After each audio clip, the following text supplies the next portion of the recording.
Welcome to the Broken Pie Chart Podcast, episode 168. I'm your host, Derek Moore.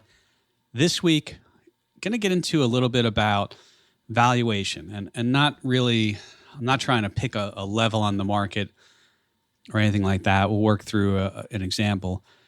But I want to talk about valuation because one of the things you keep hearing if you watch CNBC or Bloomberg or Fox Business, you have people come on, they say, okay, well, given where interest rates are, valuations have to come down. Or based upon inflation and then the Fed raising rates, valuations have to be lower. And so what do they mean by that? Well, if you've ever taken an econ or a finance class, you probably learned about present value and future value. And don't worry, I'm not going to walk you through all the ins and outs of that. You can close up the textbook for now. But before I get to the effect of interest rates on the S&P 500, let's say, or the market, or an asset, I think it's worth just reviewing really quick what we're talking about. And the example I always like to give is, I say, okay, let's say someone's going to give you $1,000. You're like, that's awesome. It sounds like a great deal for me. And then they say, well, we're going to give it to you in a year. So imagine you're selling something and great, that's $1,000. Oh, okay. I don't have $1,000, but I'll give it to you in a year. Give you $1,000. Give me the trinket, the widget, whatever it is. And this is where you're like, hey, I'd rather just have the $1,000 in my pocket. And so $1,000 today, right now, in my hand is worth more than $1,000 I'm going to get in 1 year. And the way that we figure out what the present value of a future payment's going to be is we have to use what's called a discount rate. It's just a fancy way of saying an interest rate. And an interest rate could be, hey, if I had this $1,000, what could I get over the next year risk-free? And normally you might take, a 1-year treasury bond, or you might take, I don't know, a series of 3-month treasuries and annualize that. So maybe you use the 3-month treasury bill rate, which is pretty much risk-free because even if interest rates go up in 3 months, you get to buy a new bond, right? And other times you might use something called the cost of capital or the weighted cost of capital. And that's just another fancy term for saying if you were a business and you were having to issue shares or generate a return or pay off bondholders, what's your cost of capital? So setting that aside, let's say the $1,000 and let's say the discount rate is 1%. If I discount that $1,000 payment that I'm not going to get today, I'm going to get it in 1 year, and I discount it by that 1%, basically it's $1,000 divided by 1 plus the decimal of 1%. So 1 plus 0.01 is 1.01 to the exponent of a year from now. And I get $990. So I'm like, okay, you want to give me $1,000 in a year from now and my discount rate's 1%? All right. That's essentially worth $990 to me. And then, but what if interest rates went up? Well, if interest rates go up, let's say they go up to 5%. Well, that same $1,000 I'm going to get in 1 year is now only worth $952 in the present, brought back to the present value. Why? Because I could have enjoyed 5% on that money. So I'm missing out on that. And then you're kind of like, okay, well, what if somebody said, hey, I'm going to give you $3,000. Awesome. But I'm going to give you $1,000 in 1 year, $1,000 at the end of year 2, and $1,000 at the end of year 3. All right. Well, going back to my discount rate of 1%, if I look at the present value of that stream of cash flows, and notice the term cash flow, because when we start to look at markets, you look at discounted cash flows. All right. So, okay, So I take $1,000 a year at 1% discount rate. The present value of those 1, 2, and 3 year payments is $2,941, not $3,000. I go up and I say, I'm going to make my discount rate 5%. Interest rates go up. All right. Well, now it's only worth $2,723. So it's essentially discounting $277 off the $3,000. And if I make this 10% the discount rate, if I really jack up the rate, well, now those 3 payments are only worth $2,487 in present terms today. So why do I go through this? The reason I go through this is because everyone is going on. They're saying, well, if interest rates go up, the market's intrinsic value has to go down. And it's the idea of, theoretically, I'm using air quotes, a market's price or a stock's price, but in this case, a market's price is based upon future cash flows discounted down to the present. And those future cash flows or earnings are estimations. They're not certainties. They are estimations. And there's a couple ways of doing this. We say intrinsic value or discounted cash flow. You can look at the cash flows. Cash flows basically are, I won't spend too much time on it, but if you're not sure what those are, if you're trying to explain it to somebody, and by the way, a lot of this stuff I already covered, you're like, wait, I already know that. Maybe you have to explain it to someone. So I feel like it's you can use some of this. But free cash flow is essentially, imagine you owned a coffee shop and you pay your employees, you reinvest in the business, you do all this stuff, and you pay interest on debt. And at the end of the year, you start out with 0 in your register. You close the year out and you look in your register and you're like, oh, how much cash do I have in there? Assuming you only took cash and not credit cards. Anyway, that's sort of like free cash flow. So the stock market, or people who do fundamental intrinsic discounted cash flow valuation, what they're doing is they're looking at future cash flows. They're discounting them back to the present.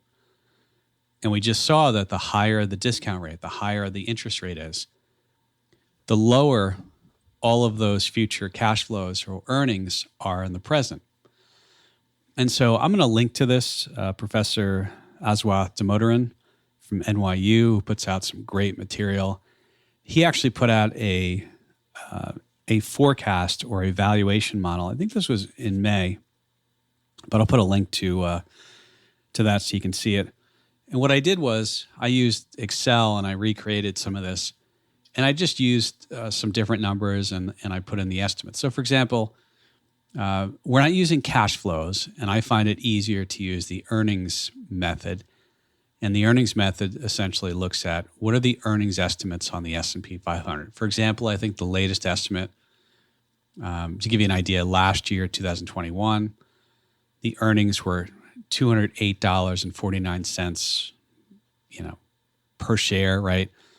And so if the S&P is trading at 4,500 or 4,800, whatever it was at the end of the year, it's trading at some multiple of those earnings. But really, markets trade on a forward expectations basis. So we're already pretty much done with Q1 of 22. And for the full year, the estimate's about $227.70. That's about 9.2% growth from the prior year. 2023, and I'm using the IBES estimate, IBES. And these, by the way, will change. They get revised up and down, both ways. That's a little over 250, close to, let's say, 276.5 or change in 2024. And so you basically have earnings estimates. And I said those will change. Just to give you an idea of how much earnings estimates change, you might remember, and I'm pulling it up a piece of paper here. When COVID happened, and let's see, what was that, 2020, right? Estimates went down quite a bit. I mean, actual earnings went down in 2020, but the forward estimates were way lower than they are today. In other words, 2020, nobody had an estimate of $208.49 actual or an estimate for 2021 in 2020.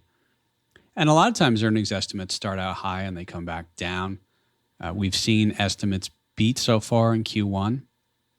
So my point is that all this stuff, when you're trying to value something, it's really sensitive not only on changing the estimates, but changing the interest rates.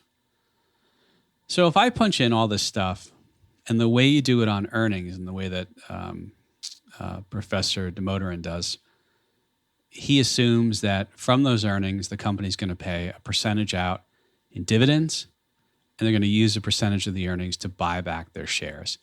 And share buybacks are quasi-dividends. So if you take the dividend yield plus the buyback yield, in other words, if you have $1 trillion company, or let me use a different number. If you have $1 million company and they buy $50,000 worth of their own stock back, that's 5%. They're reducing the float, right? So the buyback yield's 5%. Let's say they pay a 5% dividend. Okay, that's 5%.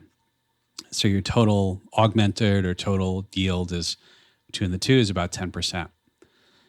But you have to, and his numbers have in 2021, 80.5% of those earnings were paid out in either dividends or buybacks. I don't know the breakdown of each. And so that's how you get around just the more labor intensive or cumbersome figuring out all the cash flows on the companies and the S&P and then doing it that way. You can do that way, but you can do it off earnings. So I went in and I said, okay, I'm going to use the IBS estimates, and then I got to do something for 2025. And what I did was I think I took 75. I said they grew about, based upon the estimates, they'll grow close to 10.5% earnings in 24 from 23. And I said, 2025, I realize you can't see this, right? But I made an estimation. All this is estimations that they'd grow about 75% of that in 25. And then what you do is you got to figure out, okay, maybe you only have 3 years of earnings estimates, and maybe you estimate another one. But let's say you only have 3. Then you got to figure out, okay, is the company going to shut down? It's going to go out of business? Or is it going to keep operating? And if it keeps operating, what you have to do is you have to assume they're going to grow perpetually on and on and on. And a lot of times people just use, the historical growth in GDP, 2 to 3%. You can also use the 10-year Treasury as a proxy. And 10-year Treasury, is just under 3%. So anyway, it's a long way of getting to, you have estimates, you have an interest rate. And remember, you've got to discount back future earnings down back to the present. You also have to come up with what's called the equity risk premium. The equity risk premium is basically what's the return on top of your risk-free rate that you're going to require from the market, from equity. In other words, if you're an investor, what's your cost of capital on that? What's your required return? And this changes too. So this is why it's not an exact science, but this changes too. And so right now it's, probably somewhere between 5 and 5.5. I think Professor DeMotorin had about 5.13 or so. So if the 10-year Treasury is, around 3% and your equity risk premium is a little over 5%, you're like, okay, the required rate of return is about 8%. And that's the number you discount down each year, those earnings. And so basically what you do is you either use a discount rate of the 10-year Treasury, you use, the actual risk-free rate, the 3-month Treasury or something. And when you run the numbers, you say, okay, based upon all of these estimates and all of these inputs, which can change, and they change a lot, what theoretically, in air quotes, is the market worth? And I think when I ran this, it was, about 4,250 or so on the S&P, and the actual value of the S&P is 4,024 as of the close Friday. And I hesitate to even tell you my number because you're like, wait a second, I should buy it now. Well, remember, I'm always an advocate of staying invested in the market, but being hedged, because we really don't know what's going to happen in the market. We only know that you have to be in the market long term to get any sort of growth. And I like the idea of having hedges in there and having a floor, to mitigate taking really, really big losses. So don't buy this just because I just told you I created a spreadsheet and put some numbers in. But to give you an example, and by the way, too, I'll just say this: the problem with people who are really tried and true, discounted cash flow model investors, is they sort of get anchored to, hey, the market should be at this price, and it's not. Well, the reality is, if there's more buyers than sellers, the market's going to go up. If there's more sellers than buyers, the market's going to go down. I hate to be the bearer of bad news on this, but that's the reality. But let's say I change my 10-year treasury from 293 to, let me make it 0.75. Well, then when you calculate it, it's like, well, all right, the intrinsic value goes to 46.27. Again, I'm not saying to buy it here. Just, I'm an advocate of buying but being hedged, okay? You stay in the market, but if, these are all estimates, okay? Like, don't trade off this, please. So the point I'm trying to make, though, is you can see is when you lower the interest rate in your formula, the more the intrinsic value of the market is. And you should take this to say, that's why everyone is going on TV and saying, well, as interest rates rise, PE multiples have to come down. And that's your price divided by your earnings. They say, look, in my model, and a lot of them say that, when I put a discount rate or an interest rate at this, the market has to come back down. And they're not wrong. So, that's the thing. If you have really low rates, those future earnings and cash flows are worth more in the present, just like we did at the beginning of this episode. And by the way, what does that mean for forward PE ratios? It means the lower the rates are, typically the higher the forward PE ratios are. What the market is willing to pay for future growth. When interest rates go way up, the market isn't willing to pay as much for that future growth, because when you discount those earnings back to the present, they're not worth as much, okay? So that's what everybody's talking about. That's what you're hearing people and, explain. And I think it was somebody from Fidelity. I got to look up his name here. Oh, there it is. Urian Timmer. So Urian Timmer puts out some different content. And what he did was he actually has a valuation, meaning the PE, versus the 2-year treasury note yield. So 2-year treasury, right? 2 years. And, one of the things that he pointed out is for every 100 basis point rise in interest rates, that's a full 1 percentage point, you lose like 5 points off PE. So you might remember in the beginning of the year, the market was, or at the end of the year, what was it, like 20, forward PE of like 21. And then you had, now it's, I don't know, like 16.2, 16.5. I'd have to look at that. It's under 17 though, but if it is, it's sort of slightly. So, but here's the thing. So the market, and we've noticed this, Jay Pestruccelli and I talked about this on previous podcasts. Last year, the earnings were up, but the multiple was down 7%, meaning what the market was willing to pay for future earnings came down. This year, earnings are up. I think so far, the quarter should be closed soon, but earnings are up year over year, but yet the multiple is down something like 22%. And so just because the multiple comes down doesn't mean the market can't grow. Because if you get earnings growth, in theory, that should, you should get that bump. And then multiples can change. People could be willing to pay more, may pay less. And it's not all related to interest rates. Remember, people buy and sell. Institutions buy and sell. Flows of funds matter. So, there's a lot going on here. All right. That was kind of the main point.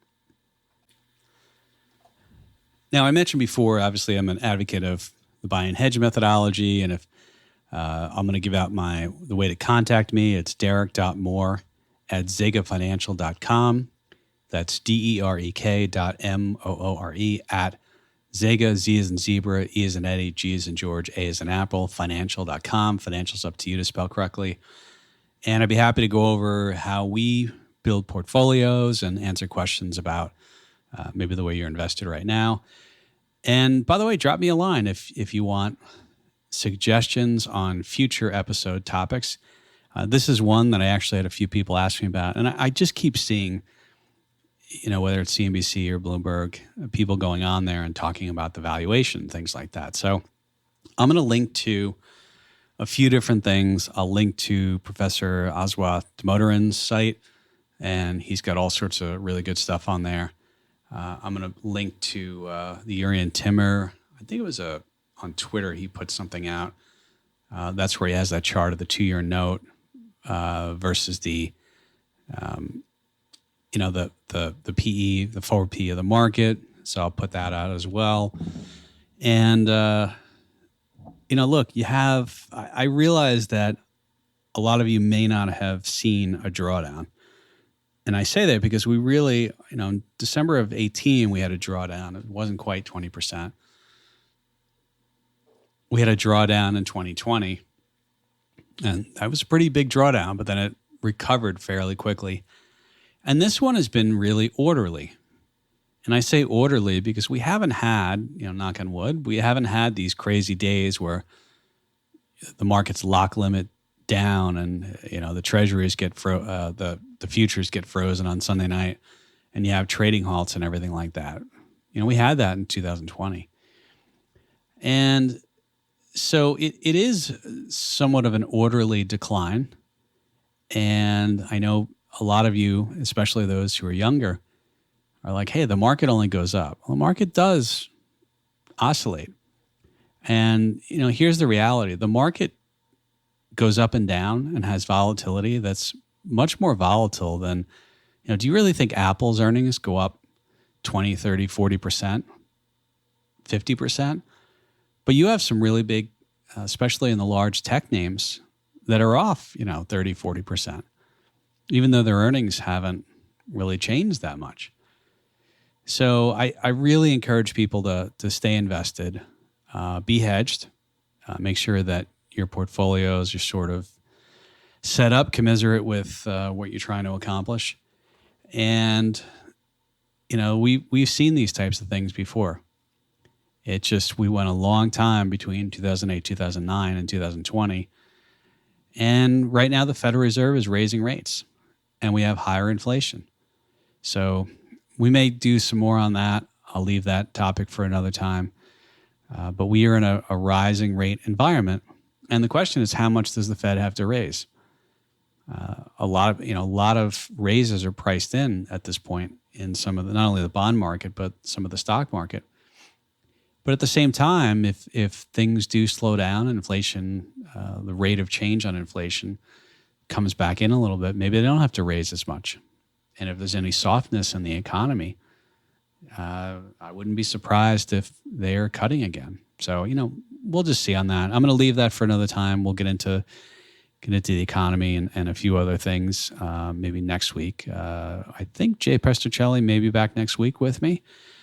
And if not, I will be here or with another guest. So we're going to leave it there. Hopefully this was helpful, both in explaining it and simplifying it, how you can explain it to others, even if you know this stuff, or if you're like, what are they talking about? Okay, that's kind of what they're talking about. So, all right, well, let's call it there. Have a great week, everyone. We'll talk to you next week.